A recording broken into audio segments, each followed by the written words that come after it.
Hello everyone, आज है 27 सितंबर और आज इस वीडियो में हम बात करने जा रहे हैं रिलायंस पावर के बारे में। 5% का अपर सर्किट आज भी लगा है, 46 रुपीज़ का शेयर प्राइस है और लगातार ये भाग ही रहा है। जब से इसने अपने डेट को चुकाया है तब से अगर आप देखोगे तो लगातार हमें 5% का अपर सर्किट देखने को मिल रहा है। लगातार 8 ट्रेडिंग सेशन से 5% का अपर सर्किट यहाँ पर लगा है। बेहतरीन तेज़ी यहाँ पर देखने को मिली है। अगर मैं 29 रुपीज़ के प्राइस से देखूँ तो ऑलमोस्ट 55% का ग्रोथ यहाँ पर देखने को मिल रहा है। बात करेंगे वीडियो में इसके बारे में, इस कंपनी के बारे में कि चल क्या रहा है, मौके हैं कि नहीं, सिनारियो कैसा यहाँ पर देखने को मिल रहा है और यहाँ पर जो डेट को चुकाकर जो बड़ा टर्न अराउंड देखने को मिला है वो बड़ी बात है। तो देखिए, वीडियो को शुरू करें उससे पहले अगर आपने अभी तक चैनल को सब्सक्राइब नहीं किया है तो प्लीज़ अभी इसे सब्सक्राइब कर लीजिए, क्योंकि आगे भी बहुत सारे वीडियोस हैं जो आपको काफ़ी ज़्यादा हेल्प करेंगे। तो 46 रुपीज़ का प्राइस है रिलायंस पावर का। 50% से भी ज़्यादा की तेज़ी इसमें दिखाई है। अगर आप इसके मतलब पिछले 10 ट्रेडिंग सेशन में 50% से भी ज़्यादा की तेज़ी है। और अगर हम एक साल की बात करें तो 140% का ग्रोथ है। लेकिन इससे पहले हो ये रहा था कि तेज़ी आ रही थी, वापस गिर जा रहा था, तेज़ी आ रही थी, वापस गिर जा रहा था, तेज़ी आई, वापस गिरा, तेज़ी आई, वापस गिरा।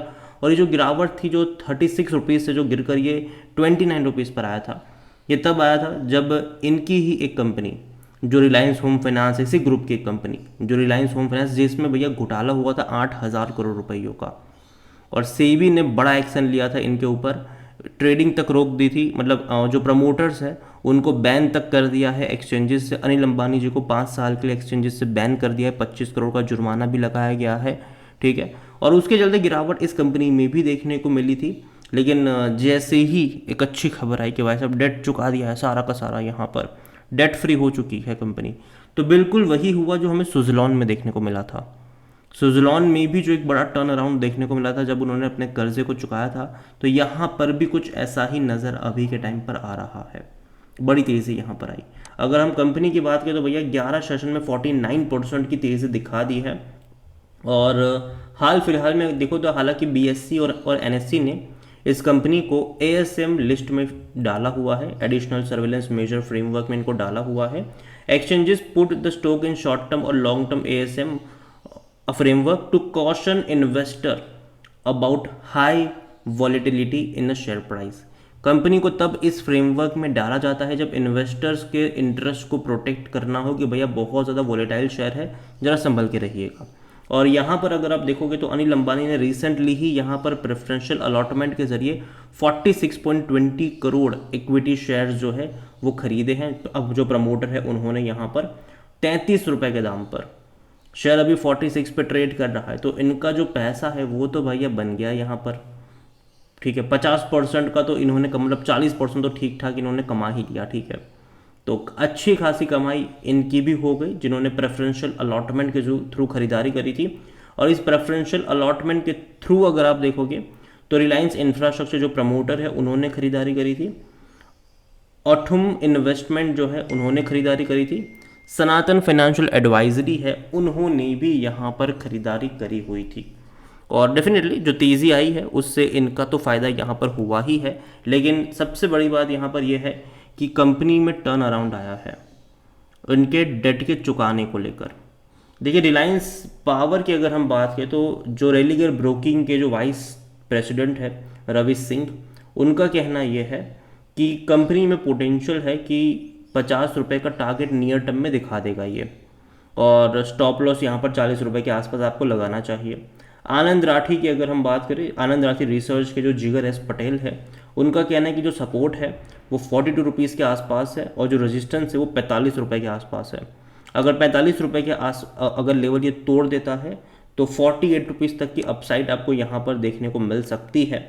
लेकिन उनको लगता है कि जो स्टॉक है वो 40 से 48 रुपीज़ की रेंज में अटक सकता है शॉर्ट टर्म के लिए। और जहाँ तक एक और यहाँ पर है AR रामचंद्रन जो कि टिप्स टू ट्रेड्स के हैं, उनका कहना है कि Reliance power stock price is bullish but overbought on daily chart with the next resistance is 48 rupees. 48 rupees का नेक्स्ट रेजिस्टेंस यहाँ पर देखने को मिल रहा है उनका। और investor should book profit, 48 rupees पर प्रॉफिट बुकिंग की बात उन्होंने करी हुई है। और करंट लेवल पर अगर आप सपोर्ट देखो तो 39 रुपीज़ के आसपास देखने को मिल रहा है, और अगर वो भी टूटता है तो 33 रुपये तक के टारगेट देखने को मिलेंगे। ये AR रामचंद्रन जो कि टिप्स टू ट्रेड्स के हैं उनका कहना है। तो जो भी एनालिस्ट है वो 50 रुपये मतलब 48 टू 50 रुपीज़ के टारगेट्स यहाँ पर दे रहे हैं, वहाँ पर प्रॉफिट टेकिंग करने की बात कर रहे हैं। और ये उनके लिए होता है जो शॉर्ट टर्म के लोग होते हैं, ठीक है। लॉन्ग टर्म के जो लोग होते हैं उनको तो मैं कहूँगा कि देखो कंपनी डेट से बाहर निकल कर आई है, अच्छी बात है ये। और यहाँ पर अगर उसके बाद गिरावट आती है, ठीक है, अगर मान लो कि 48 रुपीज़ से मतलब गिर कर ही अगर मान लो कि 42 पर जाता भी है, तो भी मेरे हिसाब से पैनिक उतना नहीं करना चाहिए और बने रहना चाहिए। क्योंकि फंडामेंटली जब इंप्रूवमेंट आता है तो कहीं ना कहीं आने वाले क्वार्टरों में जब इनके शेयर प्राइस में और अच्छी तेज़ी तब देखने को मिलती है जब इनके क्वार्टरली रिजल्ट्स में इंप्रूवमेंट आता है। तो यहाँ पर मेरे हिसाब से अगर लॉन्ग टर्म के जो लोग हैं उनको बने रहना चाहिए लॉन्ग टर्म के लिहाज से। देखो बीच में ये डेफिनेटली 20-22% गिरावट दिखाएगा आपको, ठीक है, लगातार 50% जो भागा है, तो बीच में जब गिरावट आएगी तो 20-22% का फॉल यहाँ पर हमें देखने को मिलेगा। लेकिन वो टेम्पररी फॉल होगा, बाद में फिर से तेज़ी की तरफ भी जाता नजर आएगा जब इनके क्वार्टरली रिजल्ट्स आएंगे, और वो अच्छे आएंगे इनके डेट चुकाने की वजह से। जो हमने सुजलॉन में भी देखा था कि एक बहुत बड़ा जो पैसा था वो डेट को चुकाने में जा रहा था, लेकिन जैसे ही डेट को चुका दिया तो प्रॉफिट बढ़कर दिखने लग गया यहाँ पर। तो सेम चीज़ मैं इससे भी एक्सपेक्ट कर रहा हूँ अगर डेट चुकाया है तो।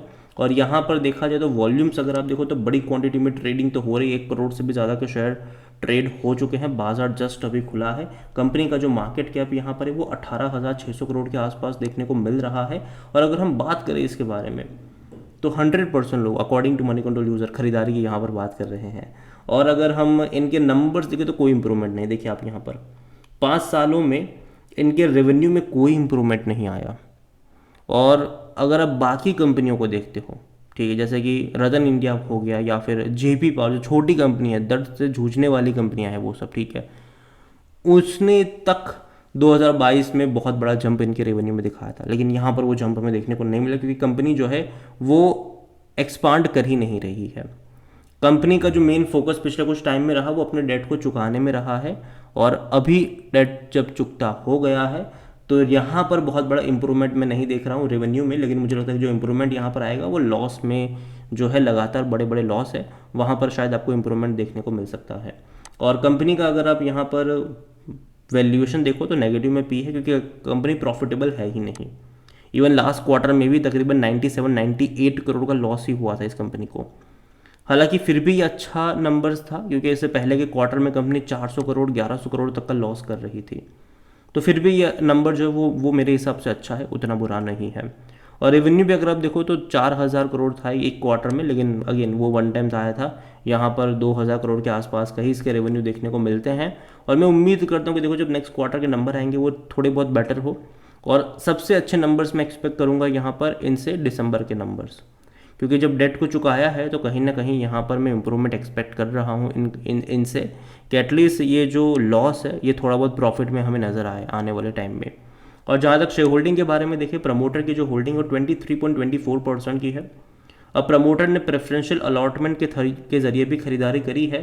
तो नेक्स्ट क्वार्टर का जब शेयर होल्डिंग पैटर्न अपडेट होगा तो प्रमोटर की होल्डिंग हमें इंक्रीज होती नजर आ सकती है।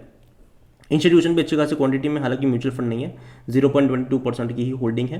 FIs बड़ी क्वांटिटी में है यहाँ पर 12.71% पर। रिटेल की होल्डिंग 28.29% की है और जो अदर पार्टीज है वो 32.70% का स्टेक यहाँ पर लेकर बैठे हुए हैं। ओवरऑल अगर मैं बात करूँ रिलायंस पावर के बारे में तो अगेन मैं कहूँगा कि देखो यहाँ पर बेहतरीन तेज़ी आई है। 48 रुपीज़ से 50 रुपीज़ का जो लेवल होगा वो कहीं ना कहीं एक प्रॉफिट टेकिंग वाला जो लेवल होगा वो भी शॉर्ट टर्म के लिहाज से, अगेन मैं कह दूँ शॉर्ट टर्म के लिहाज से, ठीक है, वहाँ से हो सकता है कि आपको 15-20% का फॉल देखने को मिल जाए। लेकिन अगेन वहाँ से फिर से तेज़ी दिखाने की कोशिश करेगा, एक रेंज पे अटकेगा, वापस तेज़ी पकड़ेगा। बिल्कुल यहाँ पर सुजलॉन वाला खेल अब होता हुआ नज़र आ रहा है डेट चुकाने के बाद। और यही कहूँगा कि नज़र रखिए इस कंपनी के ऊपर। और रिलायंस पावर में इतना ही कहूँगा हाल फिलहाल में कि देखो कंपनी जो है वो ख़राब तो नहीं है, मतलब अब तक ख़राब थी, लेकिन जो खबरें आई है वो देखने में बहुत अच्छी लग रही है। अब देखते हैं कि ऑन पेपर उसका इम्प्लीमेंट कैसे होता है, वो तो हमें आने वाले क्वार्टरली रिजल्ट से ही पता चल पाएगा। तो अगेन अगर सब कुछ सही रहा, अगर क्वार्टरली रिजल्ट्स भी अच्छे से आना शुरू हुए तब इसको लॉन्ग टर्म के लिए कंसिडर भी करा जा सकता है, लेकिन नज़र रखिएगा इस कंपनी के ऊपर। रिस्की इन्वेस्टमेंट ज़रूर है यहाँ पर, लेकिन अगेन मैं देखो अभी तो खरीदारी के मौके हैं नहीं, क्योंकि 5% का अपर सर्किट लग चुका है, बेचने को कोई तैयार है नहीं। यहाँ पर जब खरीदारी का मौका बनेगा, पिछले कुछ टाइम से मौका मिला ही नहीं है, ठीक है। जब मौका मिलेगा खरीदारी का, उस दिन गिरावट की शुरुआत होगी और वो 20-22% के फॉल पे जाएगा। उसके बाद खरीदारी के मौके आपको यहाँ पर ढूंढने चाहिए। अगेन ये मेरा पर्सनल ओपिनियन है, कोई भी इन्वेस्टमेंट एडवाइस नहीं। वीडियो को यहीं पे एंड करता हूँ। पसंद आया हो तो लाइक करें, शेयर करें। चैनल पर अगर पहली बार है तो प्लीज़ सब्सक्राइब करें, और रिलायंस पावर के बारे में आप क्या सोचते हैं वो भी आप मुझे कमेंट में लिख के बता सकते हैं। Thank you.